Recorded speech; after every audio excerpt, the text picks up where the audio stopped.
Egunon danori. Inama enpresako langilea gara, eta Inama Finsa taldeko enpresa bat da. Finsa Galiziarra da. Gu musikan gauz, Busturialdean, eta egurraren eraldaketa egiten dugu bertan.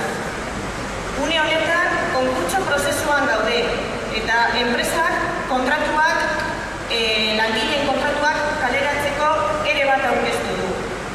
Plantilla guztitik, sare komertziala geratuko da. Hau da, 107 langile berehala joango gara kalera. 107 horietatik, 17 gara emakumea. 10 administrazioan eta 7 produkzioan. Gizonak nagusi diren sektore batean lan egiten dugu eta borrokatzen dugu. Baina poliki-poliki emakumeak ere geure tokia hartzen joan gara bide honetan. Duela 9 urte ez zegoen emakumerik enpresa batzordean. 9 kideak gizonezkoak ziren. Duela 9 urte gure lankide den Mentxu sartu zen. Gaur gusto egongo zan hemen, baina ezin izen dugu egon, gaixori dagoen da. Enpresa batzordean, azken hauteskundeetan gu biok sartu gara. Orain gara 3. Ematen du gure enpresan ez dagoela diskriminaziorik, baina izkutuan egon badago. Gaur egun ez dago ezberdintasunik emakumeok eta gizonezkoen egiten dugun lanaren artean.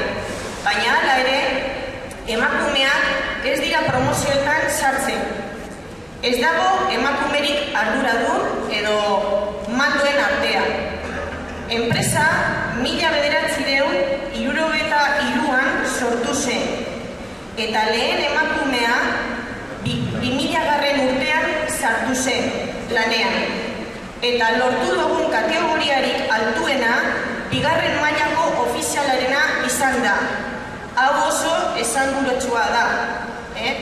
Eta bebai esan, sartu zanean lehenengo emakumea, ez zegoen aldabelari, ez jantzkerarik, ez emakumezko jasteko taiarik, ez ebez, ez zegoen ezer prestatuta. Gaur egun ja, joan da hori akutsu bet oberantz.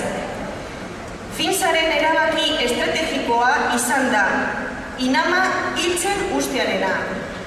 Inguru giro arloan bete beharreko arauak ez dituzte bete, eta orain esaten digute 107 kaleratze direla aukera dela. Baina hori ez da egia. Enpresak aurkeztutako kaleratze hauen aurka hainbat hilabete daramatzeko mobilizazioekin. Enpresak aurrera jarraitzeko proiektu baten alde borroka. Argi bai daukagu, enpresa honek aurrera egin dezakela eta egin behar duela. Egin ditugun ekintzen artean, hauek aipatu ditzakegu. Guggenheim aurrean akanpadak egin ditugu. Prentsaurrekoak eman ditugu Gernika eta Bilbon. Konzentrazioak Eusko Jaurlaritzen eta musikako udalaren aurrean, Gernikan. Eta lantegian egunero egiten dugu konzentrazioa, Eberdian. Goizeko turnoko jendea eta arratsaldeko turno jendea goten gara 20 minutu arinago eta goten gara aurrean, enpresaren aurrean. Galiziara joan ginen 2 eguneko bidaian, Finsa taldearen zuzendaritza konkatuta dagoen tokira. Guzti hori aurrera jarraitzeko eta geurea denaren alde borrokatzeko lan duin bat izateko esku